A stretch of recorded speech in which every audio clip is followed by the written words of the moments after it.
నమస్కారం. Yes news సమాహారానికి స్వాగతం. నా పేరు విశ్వనాథ్. అత్యంత పవిత్రమైన రంజాన్ పండుగ సందర్భంగా ముస్లిం ప్రజలందరికీ శుభాకాంక్షలు తెలియజేస్తున్నామన్నారు పెద్దపల్లి ఎమ్మెల్యే చింతకుంట విజయరమణారావు. పెద్దపల్లి జిల్లా కేంద్రంలో సోమవారం రోజున ఈద్గా వద్ద ముస్లిం సోదరులకు రంజాన్ పండుగను పురస్కరించుకొని పెద్దపల్లి శాసనసభ్యులు చింతకుంట విజయరమణారావు రంజాన్ శుభాకాంక్షలు తెలిపారు.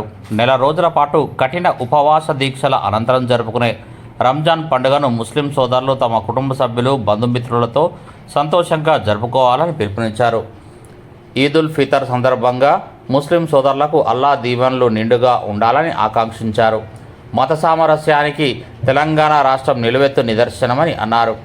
రంజాన్ మాసం సందర్భంగా నెల రోజులు కఠిన ఉపవాస దీక్షలతో క్రమశిక్షణ, ఆధ్యాత్మిక చింతన, దాతృత్వం, ప్రేమ, దయ, సోదరభావం, ఐక్యతను పెంపొందిస్తాయని అన్నారు. ఈ కార్యక్రమంలో పోలీస్ శాఖ అధికారులు, మున్సిపల్ అధికారులు, ముస్లిం మత పెద్దలు, కాంగ్రెస్ పార్టీ ప్రజా ప్రతినిధులు, నాయకులు, కార్యకర్తలు తదితరులు ఉన్నారు.